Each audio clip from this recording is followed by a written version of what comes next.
अस्सलाम वालेकुम to everyone, welcome back to another video. तो आज हमने क्लास 10 का चैप्टर नंबर जो 14 है उसका जो टॉपिक है स्पोर फॉर्मेशन के बारे में आज हम लोग डिस्कस करेंगे। तो first of all spore formation के बारे में जैसे हम लोग देखते हैं ऊपर हमने बडिंग के बारे में पढ़ा। स्पोर फॉर्मेशन में ये हम लोगों ने पढ़ना है कि स्पोर फॉर्मेशन होती किस में और उसका क्या रद्द-ए-अमल होता है उसके बारे में पढ़ेंगे। एक ही सेल के अंदर होती है, ज़्यादातर जो होता है जनरली हम लोग ये फंजाई के अंदर देखते हैं। फंजाई के अंदर स्पोर फॉर्मेशन का ये प्रोसेस जो चलता है ये राइजोपस से कहते हैं। जब राइजोपस एक रिप्रोडक्टिव एज के अंदर एक सेल्स की बॉडी का एक स्पोर सैक होता है, स्पोर सैक मीन जिसे हम स्पोरेंजिया कहते हैं, इसे सिंगुलर इसे स्पोरेंजियम भी कहते हैं। अगर मैं आपको इसे सिंपल वे में समझाऊं तो जो फंजाई जिसकी हम बात कर रहे हैं वो इस टाइप की होती है, ठीक है। तो जो स्पोरेंजिया ने कवर की होती है, लेफ्ट से स्पोरेंजिया लगे होते हैं। जो फंजाई जिसमें स्पोर फॉर्मेशन होती है वो इस तरह कवर अप होती है। इसके ऊपर एक लेयर लगी होती है, उसे हम सिस्ट कहते हैं। ठीक, वाल जो लगी होती है उसे हम क्या कहते हैं, सिस्ट कहते हैं। सिस्ट ये यानी मीन्स कि झिल्ली टाइप होती है। ये वाल स्पोर्स के ऊपर ये अंदर स्पोर्स होते हैं। स्पोर जो मैनी टाइम जो है इसमें सेल्स के जो डिवाइड करते हैं स्पोरेंजियम के अंदर स्पोर्स होते हैं, इन्हें सबको स्पोर्स कहा जाता है। ये जो कवर अप होते हैं सिस्ट के साथ होते हैं। जो सिस्ट होती है वो एक झिल्ली टाइप होती है। अगर ऐसा हो कि वो झिल्ली में जब स्पोर जो है वो मिच्योर होते हैं स्पोरेंजियम के अंदर ब्रस्ट होते हैं, जब वो रिलीज़ होते हैं यानी मिच्योर होते हैं तो कुछ ऐसा होता है ब्रस्ट होने की वजह से वो कुछ गिर जाते हैं नीचे, जिनमें अनफोर्डेबल कंडीशन भी होती है। जब जो स्पोर्स होते हैं वो झिल्ली से जब गिर जाते हैं, एक झिल्ली ने कवर किया होता है, जब वो ब्रस्ट होते हैं तो गिर जाते हैं। गिरने के बाद ज़मीन पे जब गिरते हैं तो एक न्यू फर्टिलाइजेशन जो होती है वो जनरेट होती है, यानी न्यू स्पोर्स हैं वो जर्मिनेट करते हैं। जबकि वो अंदर भी स्पोर्स जर्मिनेट हो रहे होते हैं, ये काफ़ी ज़्यादा तादाद में होते हैं, बट जब ये नीचे गिरते हैं तो वे नीचे भी डेवलप करते हैं अपने ये एक कॉलोनी में तो डेवलप होते ही हैं, करते ही हैं। एक जो इसे सिस्ट ने इन्हें कवर अप किया होता है थिक वाल ने, बट जब अनफोर्डेबल कंडीशन होती है तो ये नीचे अगर ज़मीन पे कहीं गिरते हैं किसी जगह पे, जब ये गिरते हैं ब्रस्ट होने के बाद रिलीज़ होते हैं तो ये जो स्पोर्स हैं वहाँ जर्मिनेट करते हैं, डेवलप करते हैं। अगर दूसरे अनफोर्डेबल कंडीशन देखी जाए, कुछ स्पीशीज़ ऐसी होती हैं जो रिप्रोड्यूस स्पोर्स करती हैं, जिनमें क्लोस्ट्राइडियम वेलिकस स्पीशीज़ भी होती हैं, और कुछ बैक्टीरिया स्पोर्स ऐसे होते हैं जिनकी जो वाल्ड होती हैं वो फॉर्म करती हैं इनसाइड यानी बैक्टीरिया के इनसाइड, बैक्टीरिया सेल्स के अंदर, उन्हें हम एंडोस्पोर्स कहते हैं।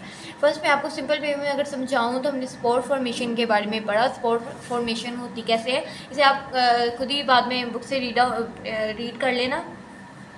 ये मैंने आपको बताया है जो स्पोर फॉर्मेशन है वो राइजोपस के अंदर होती है। और राइजोपस कैसी होती है, ये एक फंजाई टाइप होती है, यानी फंगस के अंदर होती है। फंजाई यहाँ लिखा भी हुआ है फर्स्ट पे, अगर हम लोग देखें ज़्यादातर जो फंजाई होती है राइजोपस उसे कहा गया है। ये एक रिप्रोडक्टिव फार्म होती है। अगर आपसे पूछ लिया जाए कि राइज ऑफ स्पोर फॉर्मेशन क्या होती है तो आप लोग बता सकते हैं this is a type of A sexual reproduction. आप लोग अपनी बुक पे राइट डाउन कर लीजिएगा, this is a type of A sexual reproduction that occur in a specific type of fungi, यानी ऐसी टाइप ऑफ सेक्शुअल की ऐसी रिप्रोडक्शन की टाइप जो अक्कर किस पे करे, एक स्पेसिफिक टाइप है उसे हम लोग यानी स्पेसिफिक टाइप ऑफ फंजाई पे करे उसे हम स्पोर फॉर्मेशन कहते हैं। This is a type of asexual reproduction that occur in a specific type of fungi. It's also called spore formation. ठीक है, स्पोर फॉर्मेशन उसके बाद स्पोरेंजिया का मैंने आपको बता दिया एक वार्ड स्पोर। फिर उसके बाद मैं बताया कि जो सिस्ट होती है वो किस तरह कवर अप, उसे सिस्ट है एक झिल्ली टाइप से कवर किया होता है राइजोपस यानी फंजाई को, उसके अंदर काफ़ी ज़्यादा स्पोर्स होते हैं वो कवर्ड अप हुए थे सिस्ट के साथ। और जब अनफोर्डेबल कंडीशन होती है तो जो ब्रस्ट होने की वजह से मिच्योर स्पोरेंजिया होते हैं तो वो कुछ रिलीज़ होते हैं और वो गिर जाते हैं किसी जगह पे। अगर वो अपने कह लें कि अपने ग्रो से अलहदा कहीं गिर जाते हैं तो वहाँ भी जाके एक न्यू स्पोर जो है वो डेवलप होता है, न्यू जर्मिनेट करता है, और यानी अपने ग्रो से अलहदा होने के बाद भी वो एक न्यू अच्छी तरह वो डेवलप हो जाता है।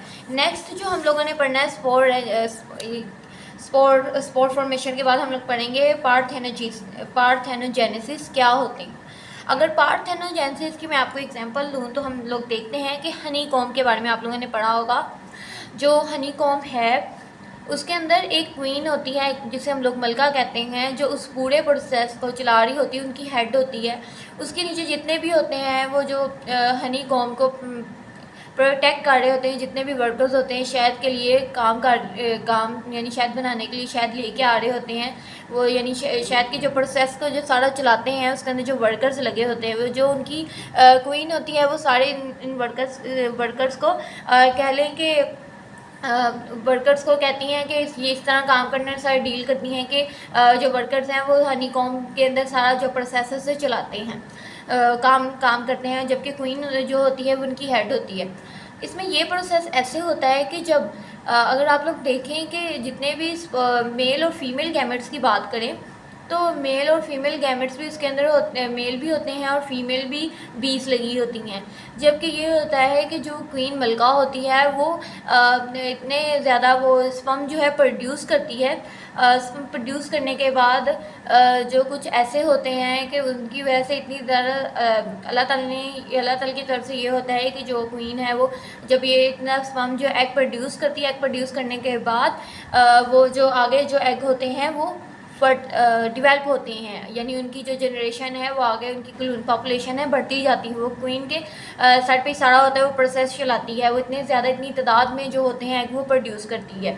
कुछ ऐसे एग होते हैं जो मेल फीमेल के प्रोसेस यानी मेल और फीमेल जो प्रोड्यूस करते हैं। फर्स्ट अगर देखा जाए तो फर्स्ट इसमें जो प्रोसेस होता है कि जो पहले अगर मैंने पीछे आपको बर्डिंग में भी बताया था, पहले जो है वो गैमेट्स होते हैं, गैमेट्स के बाद गैमेट्स जब फ्यूजन मेल और फीमेल जब गैमेट्स मिलते हैं तो फ्यूजन होती है।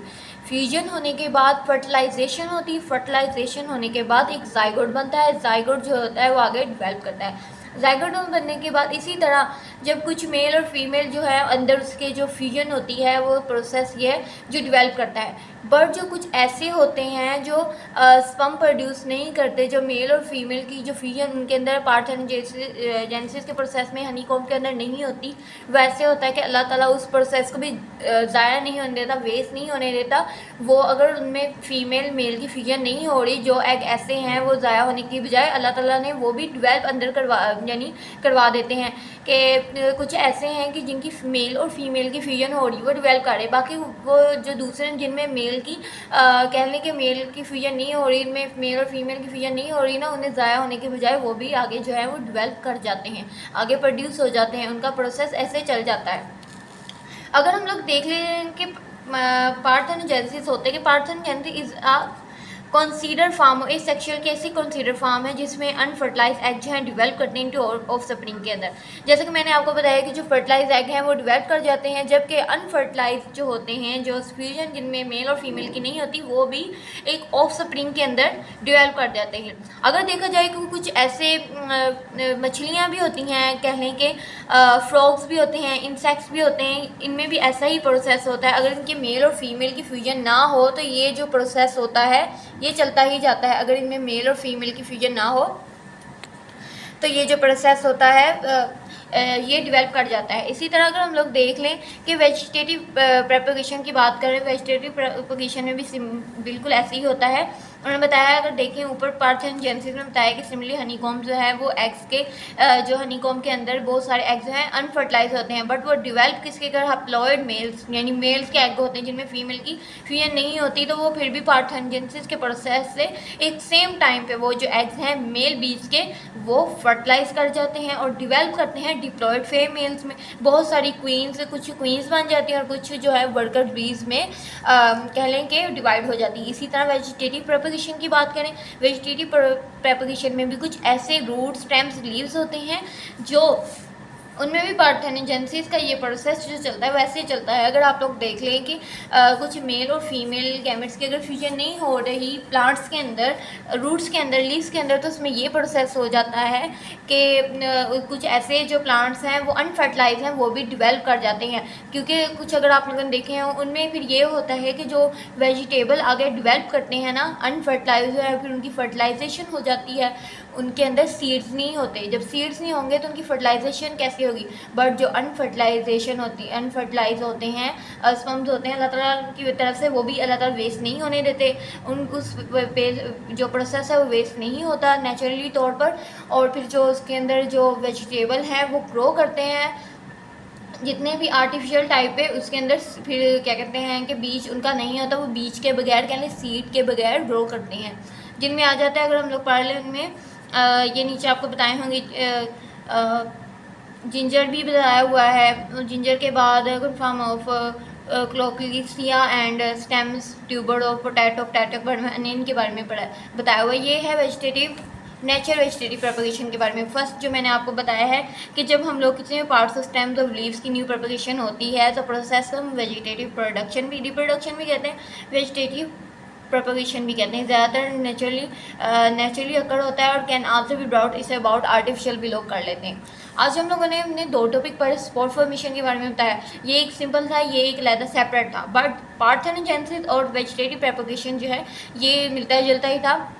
इसका कॉन्सेप्ट मैंने अच्छे से दे दिया। अगर आपको ना भी समझ आए, मैं समझाने के बाद फिर आप मुझे इनबॉक्स में मैसेज कर, मैं आपको समझा दूंगी। सो यस, ये था आज का हमारा लेक्चर। हमने अच्छे से पढ़ा कि वेजिटेटिव और प्रोपगेशन और पार्थेनोजेनेसिस क्या होते हैं स्पोर फॉर्मेशन के बारे में। कल हम लोग नेचुरली वेजिटेटिव प्रोपगेशन के बारे में पढ़ेंगे। सो मेरे चैनल को, यूट्यूब चैनल को भी लाइक करें, शेयर करें and keep supporting, keep loving, lots of love and Allah.